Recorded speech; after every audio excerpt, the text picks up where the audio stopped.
Yeah, the kids are out of school and home for Christmas break, but some dads won't get the chance to be with their kids for the holiday in the ongoing fight for equal rights. Helping us to better understand the significance of a present father this holiday season, our attorneys Jeffrey Leving and James Hagler, they fight for dads wanting a relationship with their kids. They join us now with more. Thanks for being here. We appreciate it. Thank you. So what a season right now. I mean, are you hearing from fathers who are saying we wish we could be with our kids, but we're having trouble?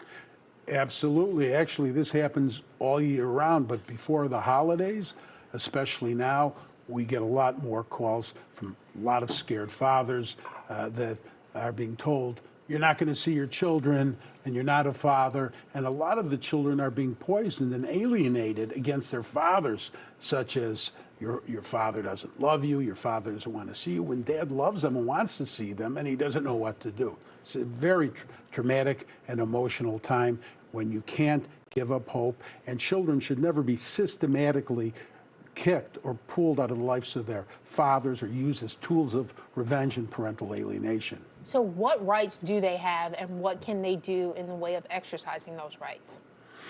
Well, Jim Hagler is an expert on that, and he saved a lot of lives, a lot of fathers and children. But one thing you want to do is make sure the parental rights are in a court order so they can be enforced. I can't tell you how many cases I've negotiated where an attorney representing the mother would say, you don't have to put it in a court order. You can trust me. You could trust mom. It doesn't have to be in a court order. Well, if it's not in a court order, it's not enforceable in a courtroom, and the father could end up disengaged and kicked to the curb. You want those rights in a court order, especially if there's indications of parental alienation. So we hear you are the expert. Do you have an example of one of the cases where you had somebody come in and there was something happening that you found you were able to help? Oh, yes. I just had a case where the father, a new father, he retained us to see his child, a baby. And as soon as we served the mother with the petition, she filed for an order of protection. And an order of protection is a very serious matter because it can keep the father away from the contact with the child for up to 2 years. And if he's even accused of violating the order of protection, he could be in jail. And we went to trial in this case. It was very interesting because it involved a lot of text messages and a lot of videos. And at the end of the case, the judge found it was the mother that was the aggressor, and our father was actually very docile and appropriate. So we won, and that dad is going to see his child this Christmas, and that makes me very happy. So these cases can actually be quite lengthy. What can fathers do to protect themselves or aid in their cases when they're having a case where they have to go to trial? As Jeffrey said, get a specific court order.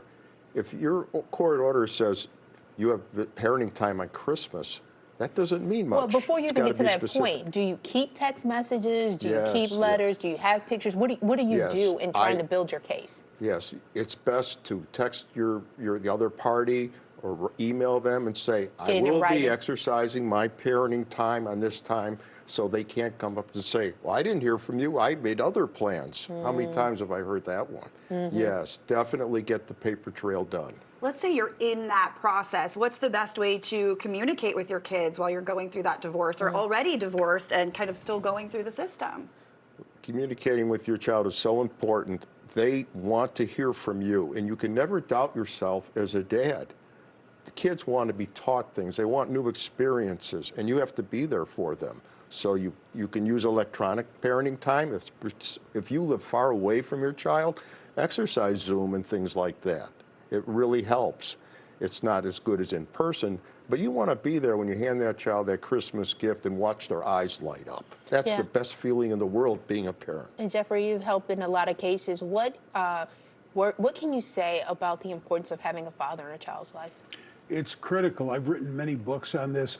My most important book, the first book I ever wrote, Father's Rights, pages 46 and 47, I list the impact or potential impact on father absence on children, especially little girls. Little girls who are father absent are more likely to become victims of sexual abuse. And that's one of many examples. So really, you want dads, great dads, to be there to protect their children, not kick them out of their lives because of anger or unresolved psychological issues. Well, thank you. Thank you so much for joining us. We appreciate you guys being here. For more information, you can call the number right there on your screen or go to dadsrights.com. You can also check out Dad's Rights right there on social media.